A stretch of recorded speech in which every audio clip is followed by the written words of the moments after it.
kay di pa himo man good mi og kanang bitang weekly report sa mga bata. Kanya weekly report sa mga bata. Kanang ang structural class kani bitaw mo cover mag-exam lang pa ani. Like let's say unsay pasabot ani ba kanang along with 10-16 mm diameter kani siya mag-exam ta ani pero ayaw lang sa today kaning mga ingon ni hinatag ra ni nya iluta ra ni ninyo pero kailangan kabalo mo mobasa mo nang mag field trip ta karon so kani siya dapat kabalo mo mobasa unsay pasabot ana but gihatag ra gyud na sa inyo. Okay, so may kanang 10 diameter temperature bars. Oh, unsa man na siya, nag quiz mo ana final exam. So, unsa man na siya? Muna gigamit ninyo for bar matting during dapita. Ha? So magila-ila ta sa mga kabilya unya kay ang mahitabo di man ko pwede nga mag structural ug unahon pa man ako si plumbing electrical. Okay ra separate entities man ni sila kay inig actual ninyo nga practice pwede ra man ni dunganon.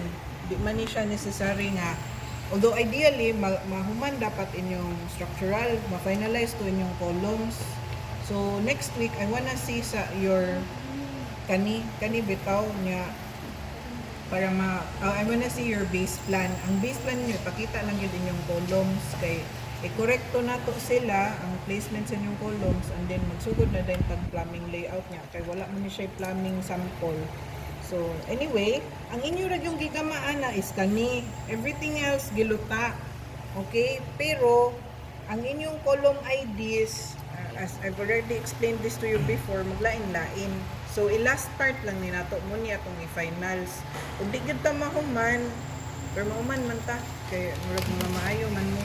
Kami mahumanis. Oh, kami mahuman. And then, kani siya, okay. So ang inyo mo naman to inyong gibuhat mo some of you naghimo na ani niya dagan kayo gyabo ani nga part which is totally fine understandable mag-discuss pa man ko unsa nang one way slab two way slab so later on na lang na siya pero hopefully makover na ko tanan discussion within the first 2 months so kanilang inyong himo grade floor frame kaya naman siya grade beam. And then kani hinatag rasad ni nako luta ra gyud mo ani tanan these are all typical. Nya kani muna ni inyuhang i-produce kaning tables. Kani inyong tables gikan ni sila ani. Kay example no moingon ka og TB1 unsa may pasabot anang TB1? Toilet TB. Toilet and pot. Naman to sa structural. So tie beam 1. Asa man siya gikan ani? So gikan siya diri. Naam siya TB1. So, iyang ipon. 1, 2, 3, 4. Pila ka buok, unsay sukod. Ako may muhatag ninyo, dili ako. Ang engineer muhatag ninyo sa typical sukod, which is 250 by 300. So, tanawon nimo dire. Diri, 20 by 30, 4 kabuk 16 mm diameter bars. Unsa may pasabot anang 4 kabuok 16? Wala diri. Wala siya kuan. Wala siya beam section. Dire kon. Atora. So unsay pasabot anang 4 kabuk 16 mm nya 4 kabuk 16 bottom bars nya 416 416. So in a drawing mo man siya no. Kasi mo man si tie beam.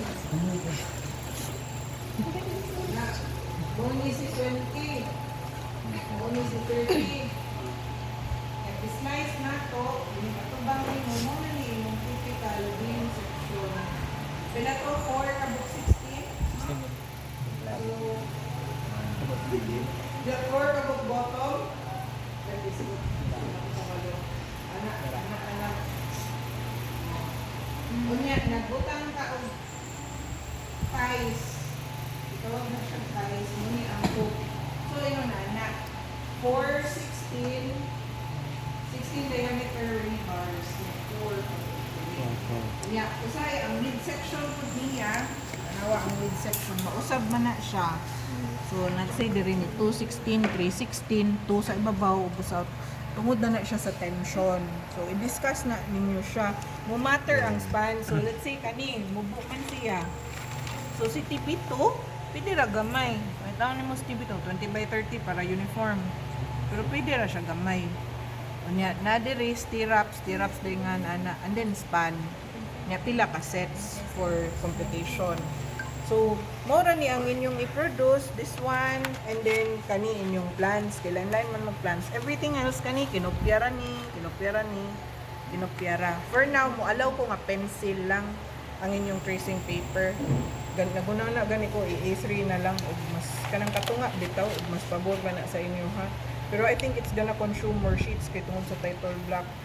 Pero mo na siya, ang ako lang yung point is kasabot bitaw mo kay inig OJT, ang nga OJT sa una sig pangutana mo mga gagoy nga dapat di naman ta na mangutana inko kanang inyong details ngayon ana gani class mutana gyud mo sa engineer on site kay ila mangan madaot di man mo makabuot-buot pero inig pang-apply sa ninyo typically pahimuon og detail sa column or paprinton mo pa-layouton mo.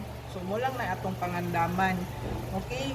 Now, more on this as we go along, cause na, wamagod ko kaandam nga YTV. Mag-discuss ta sa inyong animation, ha? Kay malubat niya ako.